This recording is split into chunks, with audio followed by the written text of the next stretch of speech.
Où est l'argent? Où est l'argent? C'est mon pognon, c'est rien, c'est rien. En fait, j'ai retiré de l'argent. Amis, ouvrez vos cœurs, non n'ayez pas peur, l'argent ne fait pas le bonheur. Shut up and take my money. Autour d'une question aujourd'hui, cette chronique de Philippe Spanghero, le rugby français pèse-t-il assez dans les décisions de l'EPCR? On vous pose la question sur la page Twitter Sud Radio Rugby. Vous répondez bien évidemment. Pour l'instant, je ne vais pas donner la tendance, mais elle est quand même très claire. C'est sur la page Twitter au 0826 300 300, 0826 300 300, 5 centimes l'appel.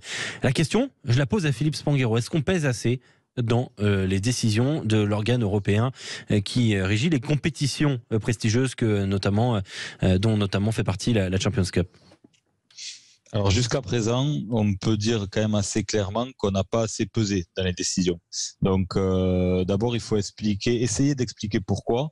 Le PCR, c'est une société commerciale qui a été créée en 2014, qui remplaçait le RC, et donc qui régit les coupes d'Europe de rugby, et donc qui a à son capital toutes les fédérations et les ligues professionnelles du sport européen qui y participent.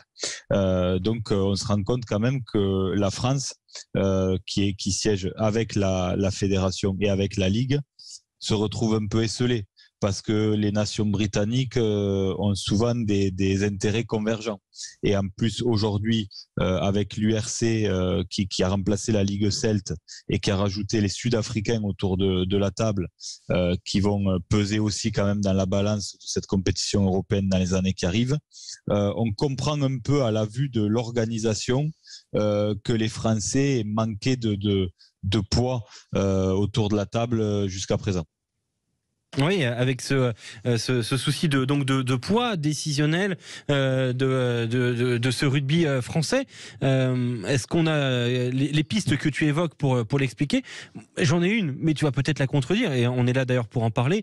Est-ce que l'idée que ça y est, le PCR a une relation un peu, on va dire un peu plus proche avec les fonds d'investissement, qui en l'occurrence, j'ai perdu le nom. Pas Silver Lake, CVC, voilà.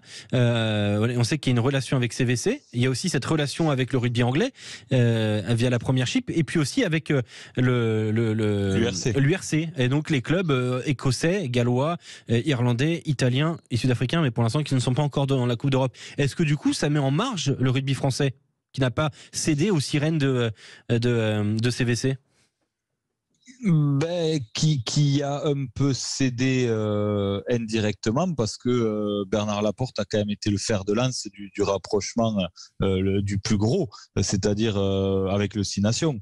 Ça a été quand même Bernard Laporte l'instigateur de tout ça, mais c'est vrai qu'après, d'un point de vue officiel en termes de relations d'associés, on est exclu de cette décision-là, et c'est vrai que historiquement, les Coupes d'Europe ont toujours été pilotées par les anglo-saxons et au détriment du rugby français, on peut le dire. Aujourd'hui, ce qui m'interpelle et qui me fait être un peu plus mesuré, c'est que les dernières décisions qui impactent le rugby français plus fortement que les autres pour moi, c'est plus pour moi des décisions liées à de l'amateurisme de l'organisateur et une incapacité à gérer la situation sanitaire qu'une volonté de pénaliser le rugby français.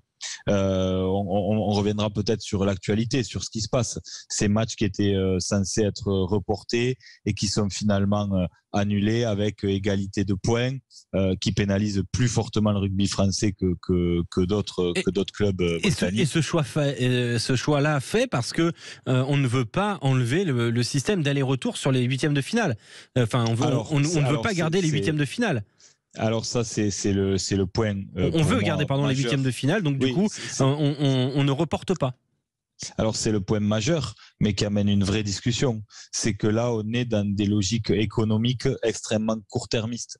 En fait, moi, ce que je dis depuis le début de cette compétition, c'est que elle s'est perdue quand elle a voulu aller au plus offrant déjà avec beIN, et qu'elle manquait d'impact médiatique. Et ensuite, elle est toujours allée dans des choix économiques très court terme. Pourquoi elle veut pas sacrifier un huitième de finale? C'est parce que l'organisateur, à partir des phases finales, récupère une partie importante de la recette. à partir des phases finales. Donc, sacrifier un match, ça revient à sacrifier une partie de ses revenus. Mais en l'occurrence, est-ce qu'il vaut mieux sacrifier un match et une partie de ses revenus ou tronquer toute la compétition? Parce que là, on sacrifie le prestige aussi. On sacrifie au prestige, on sacrifie à l'équité. Et après la saison dernière, qui a quand même posé vraiment de questions en termes d'organisation, c'est peut-être la saison de trop. On le verra dans les saisons qui arrivent. Mais moi, je pense que le choix de l'EPCR de vouloir maintenir à tout prix cette formule de 8e aller-retour, alors qu'il y avait des choses qui avaient été envisagées pour faire ça sur un match sec, ça me paraissait plus cohérent parce qu'on gardait une forme d'équité sportive en amont avec le report de match de poule. Est-ce que World Rugby a son mot à dire ? Non, dans la gouvernance, pas du tout. World Rugby est le chapeaute le rugby mondial en termes d'organisation, de référence au calendrier. World Rugby ne peut pas créer une coupe d'Europe, par exemple, et dire voilà, stop à votre coupe d'Europe omnubilée par les recettes économiques et qui n'a plus aucune équité sportive, et nous on met en place la nôtre. Ce qui s'est passé notamment, ce qui se passe souvent dans le basket, où il y a des grosses luttes d'influence entre les fédérations européennes, internationales, ce genre de choses.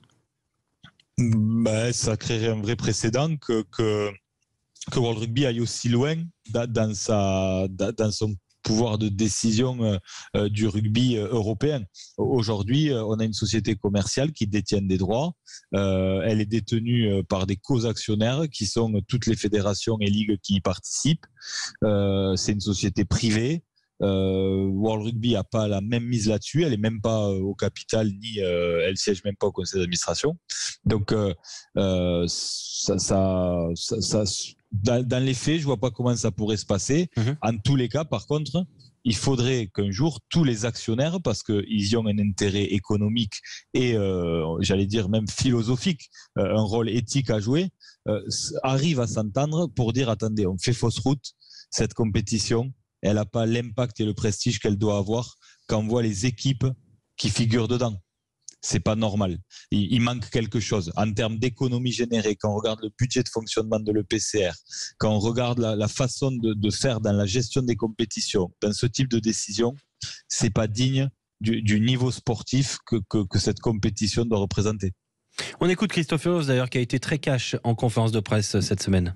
Autant on sait que le match retour on le voit pas, puisqu'on a 2 points, qui force complètement cette compétition. Cette compétition aujourd'hui, elle n'a plus de sens, quoi. Ça n'a plus de sens. Entre ceux qui perdent avec 0 points, ceux qui ne jouent pas avec 2 points, c'est nul. Bon, ça m'agace, je ne peux pas faire grand-chose, donc voilà, après ça m'agace parce que ça force complètement toute la compétition. Déjà qu'il y a 4 matchs, il y a 4 matchs, il y en a un qui ne fait pas, tu as 2 points... Voilà, une compétition complètement faussée, estime Christophe Furios. Du coup, je vous pose la question, à vous deux, le rugby français pèse-t-il assez dans les décisions de l'EPCR? Sur la page Twitter Sud Radio Rugby, vous avez voté non à 79%. Julien Thomas, ton avis? Moi, j'ai répondu non, ça pèse pas, mais c'est justement une question que je demandais à Philippe s'il peut m'y répondre. C'est le poids et la décision, bien sûr, avec des Français sur le PCR, mais dans le conseil administration, y a-t-il des Français dans toute la direction qu'il y a de l'EPCR? Y a-t-il justement des voix françaises à l'intérieur de ce groupe de directoire, ou alors c'est que les Écossais, les Gallois et les Anglais entre eux qui font l'appui et le beau temps? Non, il y a Emmanuel Échalier qui siège, qui est le directeur général de la Ligue. Et puis après, de façon opérationnelle, dans les vice-présidents, il y a Yann Roubert, le président du Loup. Mais on a 2 Français autour de la table, quand en face, il y a 14 Britanniques. C'est toujours le même problème. C'est ce qu'on disait tout à l'heure. C'est que eux, aujourd'hui, ils se retrouvent plutôt à défendre les mêmes problématiques, et nous, on n'a pas les mêmes qu'eux. Notamment les provinces galloises, irlandaises, parce qu'ils ont un modèle économique qui est pas le même que le nôtre. Oui, mais il y a quelque chose qui pourrait changer la donne. Il y a les Sud-Africains qui pourraient arriver dans cette Coupe d'Europe. Est-ce qu'ils peuvent changer la donne, ou ils vont plutôt se ranger aux Anglo-Saxons? Pour moi, ils ne la changeront pas parce que en Chine, il y a tout un tas d'intérêts sur le rugby national. eux, ils vont être un peu étrangers à tout ça. Eux, aujourd'hui, rejoignent l'URC, ils rejoignent une compétition. L'URC a des représentants auprès de l'EPCR. Aujourd'hui, en effet, peut-être que du coup, la fédération sud-africaine rentrera directement autour de la table, ce qui serait logique, vu qu'aujourd'hui, toutes les fédérations d'équipes qui y participent sont représentées. Mais en tous les cas, je pense que les Sud-Africains n'influeront pas ni d'un côté ni de l'autre. Ils n'ont pas les mêmes enjeux que nous. Mais aujourd'hui, il y a une vraie question à se poser. C'est est-ce que les Français ont envie de se battre autour de la table pour cette compétition ? Parce que finalement, je l'ai dit la dernière fois, mais il y a des disparités très importante entre les clubs français par rapport à l'impact que représente la Coupe d'Europe pour eux. On rappelle, une qualification en Champions Cup, c'est 950 000 euros pour les clubs. Une qualification en Challenge Cup, c'est 650 000 euros. Et si vous gagnez la Champions Cup, vous avez 650 000 euros de plus, ce qui est finalement assez peu. L'idée, c'est juste d'y participer, en fait. C'est ça aussi. Ah ben c'est moins que les primes en top 14 quand on va au bout et qu'on est champion. C'est ça. Donc ça c'est un premier point. Et le deuxième point, c'est qu'aujourd'hui, d'un point de vue sponsoring et valorisation, ça rajoute des matchs en effet, mais ils sont quand même durs à valoriser d'un point de vue médiatique. Il manque d'impact. La plupart des matchs sont retransmis sur beIN. Il y a pas la force de frappe médiatique auprès du grand public qu'une compétition comme ça mériterait. Et voilà tout le problème. Peut-être passer par un changement de formule de cette. Attention. Par contre, Philippe, je ne te rejoins pas sur le fait que peut-être les Sud-Africains auront un poids autour de la table, je pense. À l'état champion du monde en plus.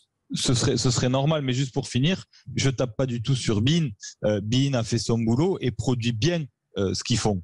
Il n'y a pas de sujet par rapport à ça. C'est pas beIN qui décrédibilise la compétition. Non, du tout. C'est le fait que beIN, par rapport à sa diffusion, réduit la force de frappe de cette compétition et que derrière, ça amène pas les sources de revenus qu'on est en droit d'espérer de l'équivalent de la Ligue des Champions de foot. Ouais. Et on en est loin. Hein. On en est loin de la Ligue des Champions de foot. Hein. Merci beaucoup, Philippe. Voilà pour cet éclairage autour de l'EPCR. Le rugby français pèse-t-il assez dans les décisions de l'organe européen ? Vous avez voté non à 79% et je pense qu'on est